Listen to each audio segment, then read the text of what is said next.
Okay, good morning. I would like to call the Executive Committee meeting to order and welcome those visiting us live streaming this morning. First item of business is declaration of pecuniary interest, either now if it arises down the agenda.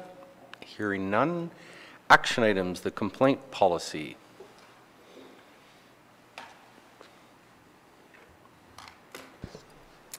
Thank you, Mr. Warden. I've circulated my report along with the policy for adoption this morning. The policy, as requested at the September meeting, was circulated to Hicks Morley for their comment, and they did provide us with a few comments which have been incorporated into the policy.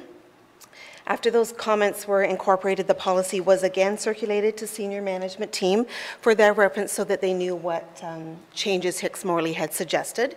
And the senior management team, I believe, was in support of the policy as is presented here this morning.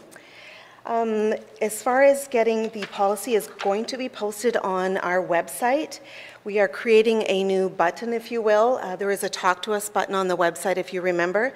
We are creating a new button. Below that will be called Tell Us Your Concerns. That is where this policy will be posted along with the complaint form for those to complete and send in. And I'm happy to answer any questions. Are there any questions or discussions on the policy? Kelly, did you have anything to add?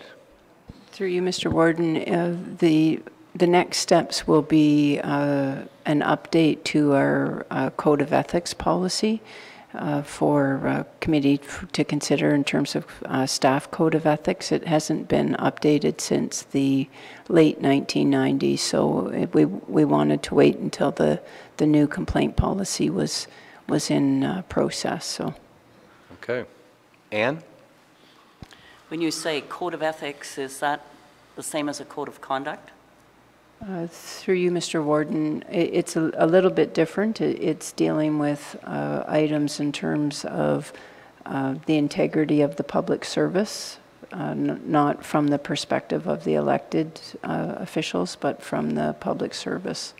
Okay. Okay, thanks. Any other questions or comments? There is a staff recommendation there. Do I have a mover and seconder? Milt, seconded by David. Any further discussions? All those in favor? Opposed, if any? That's carried. Thank you. So at this time, we will go into closed for Section 239(2)(b) of the Municipal Act relating to personal matters about an identifiable individual, including municipal or local board employees, relating to the committee chair selection, and Section 239(2)(3)(1) of the Municipal Act for the purpose of educating and training the members. Mover and seconder? Robert? Anne? All those in favor? That is carried. We are now in closed session.